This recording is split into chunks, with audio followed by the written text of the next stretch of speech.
सूचना केवल हमारे विचार हैं, वित्तीय सलाह नहीं। निर्णय लेने से पहले खुद शोध करें। किसी भी लाभ या हानि के लिए हम उत्तरदायी नहीं हैं। केयर रेटिंग्स ने अपनी नई शेयर होल्डिंग रिपोर्ट्स रिलीज की हैं, जो फाइनेंशियल ईयर की क्वार्टर और पहले हाफ को कवर करता है, जो सितंबर 2024 के 30 तक चलता है।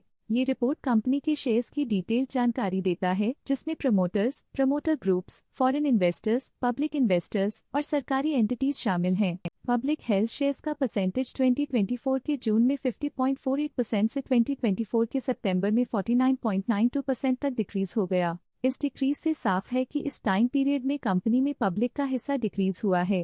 डोमेस्टिक इंस्टीट्यूशनल इन्वेस्टर के शेयर होल्डिंग में थोड़ा डिक्रीज आया 2024 के जून से 2024 के सितंबर में, जो दिखाता है कि डोमेस्टिक इंस्टीट्यूशंस ने अपने स्टेक को -0.87 से डिक्रीज किया है। FII फॉरेन इंस्टीट्यूशनल इन्वेस्टर्स ने अपना शेयर होल्डिंग जून 2024 में 23.37% से सितंबर 2024 में 24.8% तक इंक्रीज किया। ये बताता है कि फॉरेन इंस्टीट्यूशंस ने कंपनी में अपना इंटरेस्ट 1.43% तक इंक्रीज किया है। चलिए इन्वेस्टर्स के स्टैटिस्टिक्स पे नजर डालते हैं, जो शेयर होल्डिंग पैटर्न में फ्लक्चुएशंस का कारण बन सकते हैं। की मैनेजरियल पर्सनल की फाइनेंशियल परफॉर्मेंस में एक सिग्निफिकेंट डिफरेंस देखा गया है, जो -0.01% है। क्राइसिल लिमिटेड की फाइनेंशियल परफॉर्मेंस में एक सिग्निफिकेंट डिफरेंस देखा गया है, जो -0.01% है। म्यूचुअल फंड ने अपने हिस्से को पिछले क्वार्टर में 11.36% से डिक्रीज करके 10.64% पे ले आए हैं। ये कंसेक्यूटिव क्वार्टर्स में -0.72% स्टेक्स डिफरेंस दिखाता है। लेटेस्ट क्वार्टर में मेरे एसेट मल्टीकैप फंड ने स्टेक होल्डिंग में इंक्रीज देखा, जिसमें 0.51% का अपटिक देखा गया।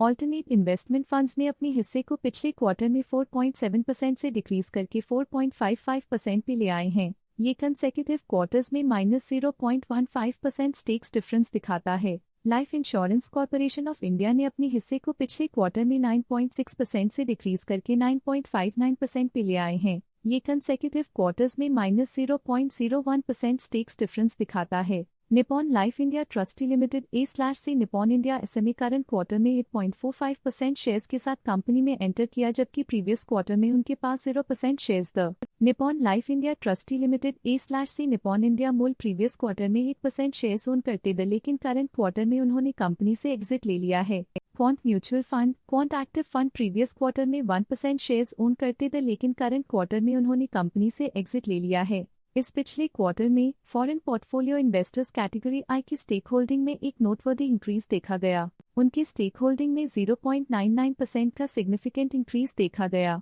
इस पिछले क्वार्टर में परी Washington India master fund limited की स्टेक होल्डिंग में एक नोटवर्दी इंक्रीज देखा गया। उनकी स्टेक होल्डिंग में 0.62% का सिग्निफिकेंट इंक्रीज देखा गया। Stake holding Vanguard total international stock index fund के लिए पिछले क्वार्टर के मुकाबले में -0.01% से डिक्रीज हो गई। इस पिछले क्वार्टर में Vanguard emerging market stock index fund असेरी की स्टेक होल्डिंग में एक नोटवर्दी इंक्रीज देखा गया। उनके स्टेक होल्डिंग में 0.01% का सिग्निफिकेंट इंक्रीज देखा गया। इस पिछले क्वार्टर में फॉरेन पोर्टफोलियो इन्वेस्टर्स कैटेगरी 2 की स्टेक होल्डिंग में एक नोटवर्दी इंक्रीज देखा गया। उनकी स्टेक होल्डिंग में 0.43% का सिग्निफिकेंट इंक्रीज देखा गया। इस पिछले क्वार्टर में तिंकोर पार्टनर्स मास्टर लिमिटेड की स्टेक होल्डिंग में एक नोटवर्दी इंक्रीज देखा गया। उनकी स्टेक होल्डिंग में 0.5% का सिग्निफिकेंट इंक्रीज देखा गया।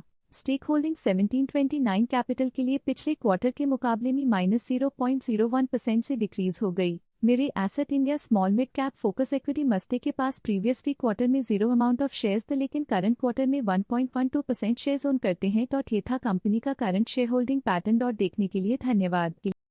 स्टॉक लेटेस्ट न्यूज अपडेट के लिए चैनल को सब्सक्राइब करें और वीडियो को लाइक एंड शेयर करें।